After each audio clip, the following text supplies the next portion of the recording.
लेकिन इस बीच पश्चिम बंगाल की मुख्यमंत्री ममता बनर्जी ने एक बड़ी चेतावनी दी है और उस चेतावनी के बारे में आपको अपडेट दे देते हैं। दरअसल ममता बनर्जी ने सीधे तौर पर कहा है कि अगर मुसलमानों के घर पर हमला हुआ तो मैं एक्शन लूंगी। केंद्र सरकार के खिलाफ ममता बनर्जी के धरने का आज दूसरा दिन है और इस दौरान ममता बनर्जी ने यह चेतावनी दी है। दरअसल रामनवमी के जुलूस को देखते हुए ही ममता बनर्जी ने यह बात कही है कि अगर मुसलमानों के घर पर हमला हुआ तो मैं एक्शन लूंगी। ममता बनर्जी ने क्या कुछ कहा, जरा सुनिए। আর বিজেপির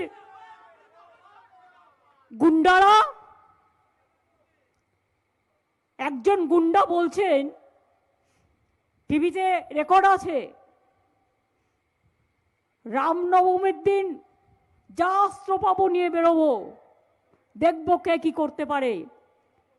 আরে তোর যা অস্ত্র তুই তাই নিয়ে যা, আমি রামনবমীর মিছিল আটকাবো না। কিন্তু মনে রাখো, মিছিল আমরাও করবে, তোমরাও করবে। রমজান মাসও চলছে, রোজার মাসও চলছে। একটা মুসলিম এরিয়ায় গিয়ে হামলা করলে মনে রাখো তার বিরুদ্ধে আইনত পদক্ষেপ নেবে। মিছিল মিটিং করার তোমার অধিকার আছে, দাঙ্গা করার অধিকার নেই।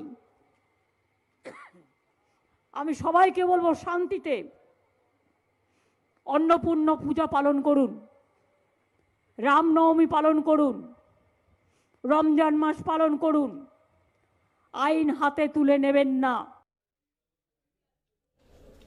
तो दरअसल ममता बनर्जी केंद्र सरकार के खिलाफ धरने पर हैं और आज उनके धरने का दूसरा दिन है। इस दौरान उन्होंने ये